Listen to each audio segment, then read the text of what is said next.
Well, hi everyone, we are Paloma and Micaela, and we are going to talk about the education in schools, mostly about timetables and classes schedules, and about the compulsory and the extra subjects.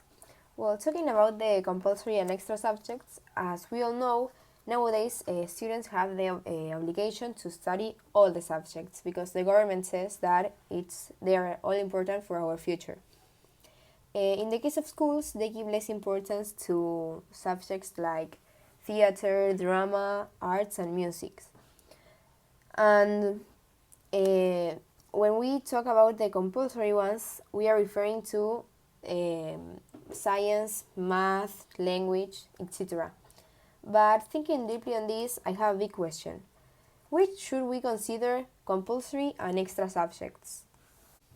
Well, these arts, music, and theater, they should not be considered extra and they are part of a well rounded education. Because if students have less hours of music, for example, than math, they will lack creativity and patience too. Our education must be varied and egalitarian, bringing the possibility to the students to choose and focus on the subjects that they most like.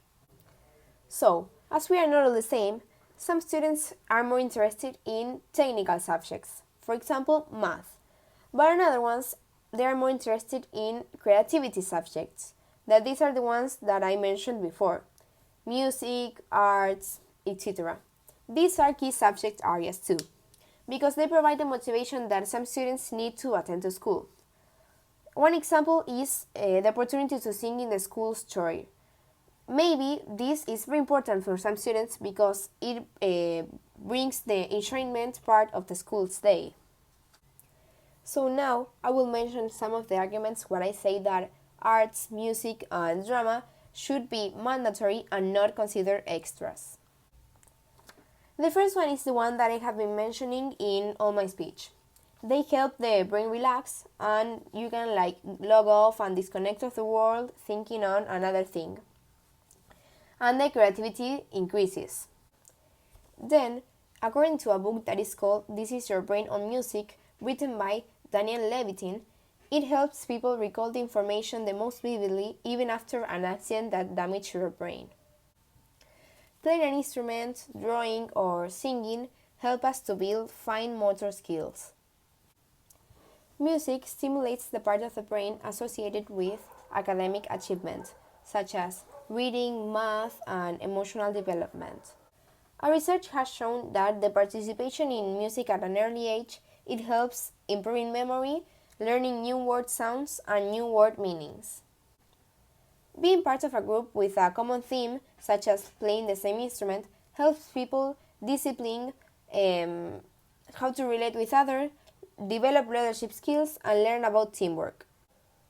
And finally, talking about nowadays with all the thing of the coronavirus and the pandemic, what a coincidence is that three of the least valued educational subjects with fewer hours teaching and considered extras, such as arts, music, and drama, are now our best option to maintain balanced with mental and physical health during these difficult days. There has always been controversy about school schedules. Some people say kids must be all day at school, and other people's opinion is totally different. But have you ever thought in which opinion is actually correct?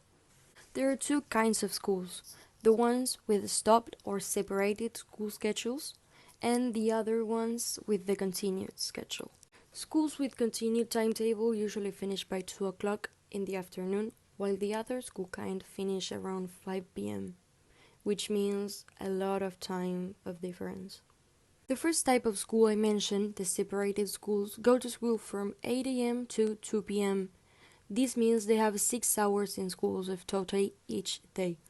Once they finish, they have meal in their houses, not in the school.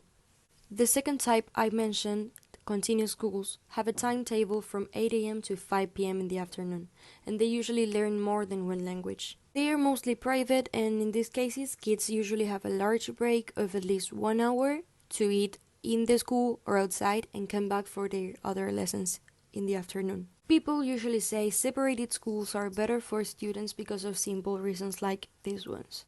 Kids are more interested and pay more attention in morning classes than in the afternoon classes. This is because of the rest they got in the night, and as long the time passes by, the kids get less and less attention to the lessons. There are not big interruptions as the one continuous schools used to it, and this maintains kids more concentrated.